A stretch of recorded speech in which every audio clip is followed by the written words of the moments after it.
Hello les amis, j'espère que vous allez bien. Aujourd'hui, j'ai envie qu'on parle de TSMC, la plus grande fonderie de semi-conducteurs au monde. Récemment, leur capitalisation boursière est repassée au-dessus du cap symbolique des 1000 milliards de dollars de capitalisation, alors qu'elle était à 500 millions de dollars au 1er janvier 2024.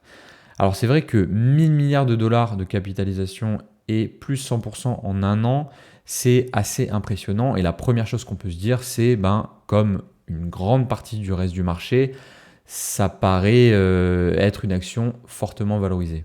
Mais c'est pas si sûr, et c'est ce qu'on va voir dans cette vidéo, si je vous disais par exemple qu'ils vont finir l'année 2024 avec une croissance du revenu de plus 30% et qu'ils annoncent un début d'année 2025 sur les mêmes bases. Si je vous disais également qu'ils sont entrés dans une phase où ils réinvestissent massivement leur cash pour construire de nouvelles usines à Taïwan, mais aussi aux US, au Japon et en Europe, et que du coup ça vient minimiser leur free cash flow à moyen terme. Si je vous disais aussi qu'ils pourraient en avoir encore sous le pied en termes de marge, bref, vous l'avez compris, dans cette vidéo, on va s'intéresser à la valorisation de TSMC et on va essayer de voir par nous-mêmes si l'action est si chère que ça. Le plan d'action est assez simple. Premièrement, on va faire un reverse DCF pour voir quel taux de croissance des free cash flow est inclus dans le prix actuel. Et deuxièmement, on va travailler sur la base de ce taux de croissance des free cash flow obtenu qu'on va décomposer en variables d'un DCF classique, donc croissance du revenu, marge, capex, variation du BFR, etc. Je vais vous partager mon opinion sur chacune de ces variables et comment je pense qu'elles vont évoluer dans les années à venir. Et à la fin de la vidéo, je vous donne mon estimation de prix juste pour l'action TSMC. Comme d'habitude, ceci n'est pas un conseil en investissement. Je vous invite vivement à challenger tout ce que je peux dire, à faire vos propres recherches, vos propres calculs avant de prendre toute décision d'investissement. C'est super important. Ok, le point de départ que j'aime bien prendre quand j'essaie de comprendre si la valorisation d'une action est cohérente ou non, c'est le reverse DCF.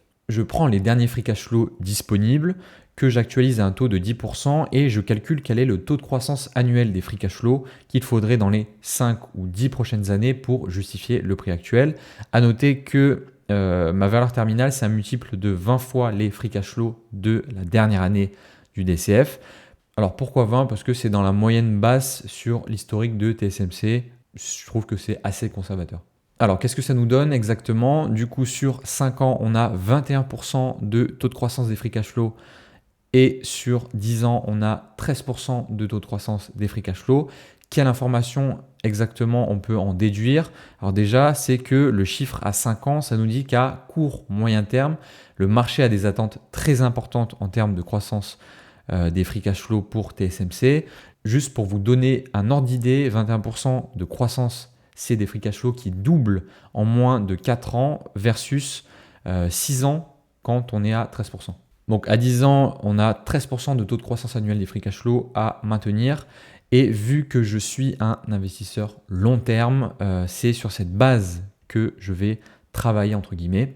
Ce qu'on va faire maintenant, vu qu'on sait quel taux de croissance des free cash flow est pricé actuellement, c'est qu'on va essayer de décomposer toutes les variables pour atteindre ce chiffre, donc croissance du revenu, les niveaux de marge, capex, variation du BFR, etc., pour qu'on puisse ensuite juger si ça paraît réaliste ou non et ajuster potentiellement.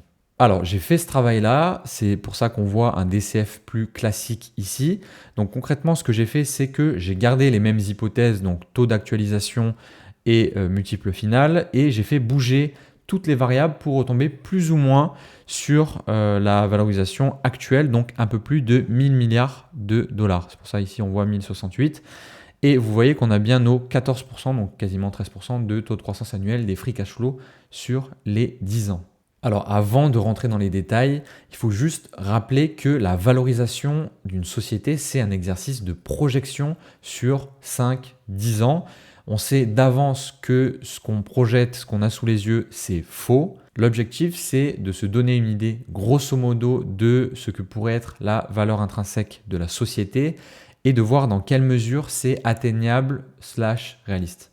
Et du coup, quand vous valorisez une société, vous devez faire un certain nombre de choix dans les grandes hypothèses qui vont régir vos projections. Du coup, il faut que je vous parle de ces grandes hypothèses sur lesquelles je suis parti. La logique que j'ai prise, c'est comme si j'avais découpé le DCF en deux parties, les 5 premières années et les 5 dernières. Du coup, je suis parti du principe que pendant les 5 prochaines années, TSMC aura une croissance du revenu bien plus forte que lors des 5 dernières. Donc là, on le voit clairement. Ça, c'est valable bien sûr si la forte demande sur les puces liées à l'intelligence artificielle se poursuit encore un nombre d'années, on va dire, suffisant. Ensuite, on a la marge opérationnelle qui devrait souffrir un petit peu pendant les prochaines années avec les nouvelles usines en construction, notamment celles aux États-Unis et en Europe, où le coût de l'énergie et de la main-d'œuvre est supérieur à Taïwan. Et ce que je me suis dit, c'est que les niveaux de marge opérationnelle devraient commencer à réaugmenter une fois qu'ils auront passé cette phase de réinvestissement massif. Ensuite, le taux d'imposition, j'ai laissé 15% de l'EBIT. Dépréciation et amortissement, j'ai pris 25%, pareil que j'ai laissé sur les 10 ans, 25% du revenu. C'est à peu près le niveau plus ou moins historique qu'ils ont en pourcentage du revenu, donc j'ai laissé ça. J'ai pas voulu jouer sur cette variable-là non plus. Et pour les CAPEX, c'est là où il y a des discussions aussi. Je suis parti sur 40% du revenu sur les 5 premières années de mon DCF, ce qui est vraiment beaucoup, et 25% sur les 5 dernières. Donc un net CAPEX de 0, vu qu'il y a 25% de dépréciation et amortissement. Donc un net CAPEX de 0, c'est comme s'ils arrêtaient d'un coup de construire de nouvelles usines et qu'ils se contentaient uniquement de maintenir leur outil productif actuel, on va dire. Et enfin, la variation du BFR. Donc je suis parti du principe que cette forte croissance sur les 5 premières années, ça avait un coût au niveau du bilan et qu'il fallait le financer aussi. Et du coup, je suis parti sur 2% du revenu. Voilà, bon, anecdotique par rapport au reste. Bon, conséquence sur les free cash flow, on a des free cash flow en souffrance, entre guillemets, sur les 2 premières années à cause justement du poids des capex et de l'impact sur les marges. En année 3, 4, 5, là, on a une belle croissance de 15% par an. En année 6, on a des free cash flow là qui explosent parce que fin de la phase des investissements massifs et début de la phase d'efficience. Et sur les 4 dernières années, on est sur une croissance plus faible, mais un rythme largement convenable quand même, genre un peu moins de 10%, et avec un multiple à la sortie de 20 fois les free cash flow, du coup, une valeur terminale, et un taux d'actualisation de 10%, comme on a dit tout à l'heure, qui nous fait coller plus ou moins à la valeur actuelle. Autrement dit, en achetant au prix actuel, si nos projections là au-dessus se réalisent, et en revendant l'action dans 10 ans à un multiple de 20 fois les free cash flow, on peut espérer avoir une performance minimum de 10% par an. Alors moi, je trouve que cette valo, elle est pas si mal que ça. C'est une bonne base sur laquelle on peut faire des ajustements à peaufiner, etc. Mais j'ai quand même plusieurs points. Mon point principal, il concerne l'évolution des marges où je suis un peu plus optimiste que ce qui a été considéré du coup dans ce premier DCF. Certes, la marge opérationnelle pourrait souffrir à court, moyen terme à cause des nouvelles usines en construction. Mais premier point, ça devrait baisser moins que ce qu'on a mis là dans le DCF parce que de passer de 45 à 40%, c'est quand même une grosse baisse. Je crois que le management, il parlait de 2-3% là sur les premières usines qui l'impactent sur justement les marges. Et deuxième point, ils ont des leviers d'action assez forts. Déjà, ils peuvent compenser en partie par des gains d'efficience. Donc, économie d'échelle et optimisation des coûts. C'est quelque chose de relativement crédible, je trouve, quand on voit leur capacité à augmenter les marges sur les 20 dernières années. Et surtout, ils vont pouvoir augmenter leur prix, chose qu'ils ont assez peu fait jusqu'à présent ou dans une moindre mesure. Et c'est assez rare à noter, mais Jensen Huang, le CEO de Nvidia, qui est au passage le deuxième plus gros client de TSMC après Apple, a même déclaré en 2024 que le pricing de TSMC est trop bas et qu'il a encouragé la société à augmenter ses prix et que ça n'affecterait pas forcément les marges de Nvidia. Et ça, je trouve que c'est particulièrement cohérent, notamment quand on sait que TSMC est le leader incontesté du marché avec plus de 60% des parts de marché au global, et en plus des parts de marché qui augmentent, et 90% sur les puces les plus avancées, donc celles pour l'intelligence artificielle. Pas étonnant quand on sait qu'ils ont un avantage concurrentiel fort, c'est pas l'objet de cette vidéo, mais leurs deux mots, c'est un savoir-faire exceptionnel en termes de process concernant leurs fameux nœuds de production et deuxièmement des économies d'échelle gigantesques. Et ça donne des marges presque dignes d'une boîte de software, c'est exactement ce qu'on voit ici. ça n'a rien de marge classique d'une boîte industrielle. Le deuxième point que j'aimerais soulever, il concerne les CAPEX, parce que je pense vraiment que c'est une des variables hyper importantes à appréhender quand on s'intéresse à TSMC. Donc, comme on l'a dit juste avant, TSMC est rentré dans une phase d'investissement massif pour faire face à la demande grandissante, avec la construction de nouvelles usines. Ils en ont une dizaine dans le pipe déjà, et la majorité va être construite à Taïwan, mais il y en a un certain nombre qui sont prévus à l'international, comme on a dit tout à l'heure.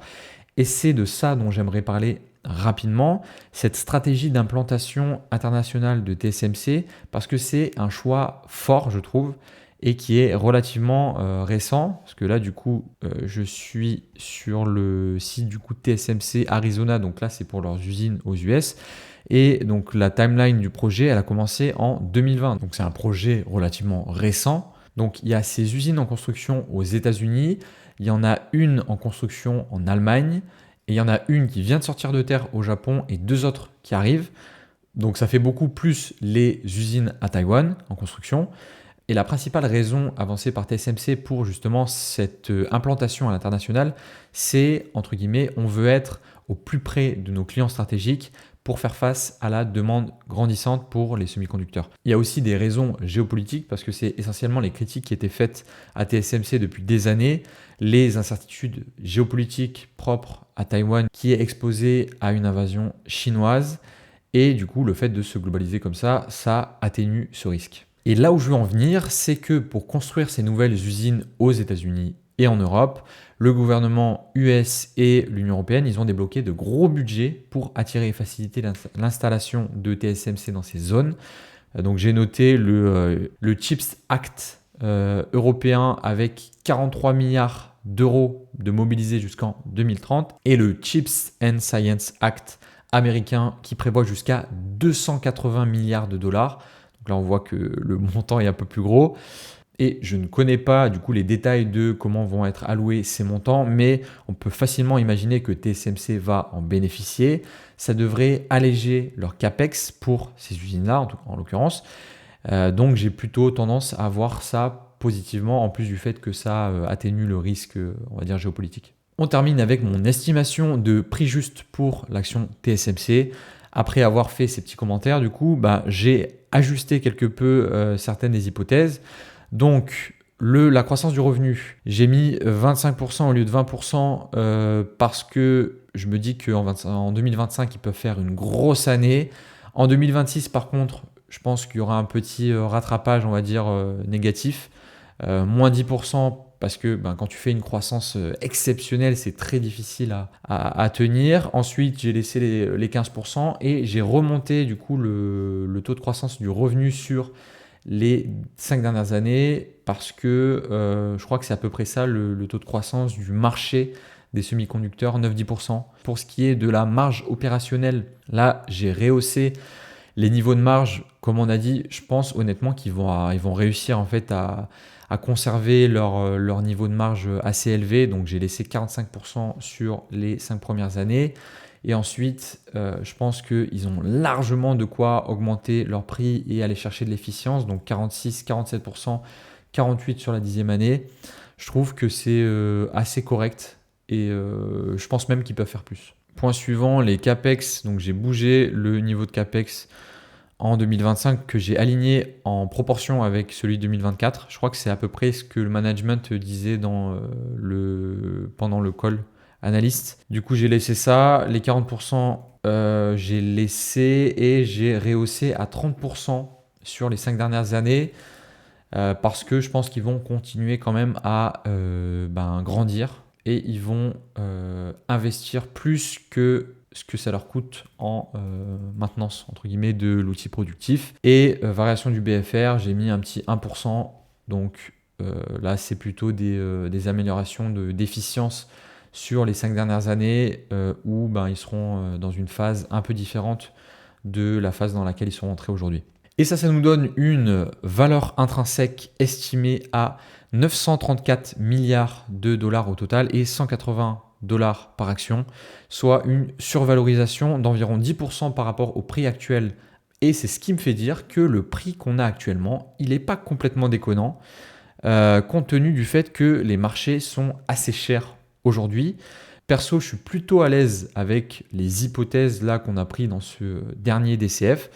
Je dirais même que la valeur terminale à 20 fois les free cash flow est légèrement conservatrice parce qu'on pourrait espérer largement plus dans 10 ans et que le reste du coup des hypothèses paraissent réalisables. Le grand point d'interrogation pour moi, ça va être combien de temps va durer la très forte demande pour les puces liées à l'intelligence artificielle. Et ça va dépendre grandement de la capacité ou non des géants de la tech, qui sont les clients finaux en fait, à tirer profit de l'intelligence artificielle. Voilà, c'est la fin de cette vidéo. C'est un format un peu différent des analyses que j'ai pu faire jusqu'à présent. Donc, si ça vous a plu, n'hésitez pas à mettre un like et à me le faire savoir en commentaire, ça fait plaisir. Merci d'être resté jusqu'à la fin de la vidéo. Prenez soin de vous, passez de bonnes fêtes. Ciao.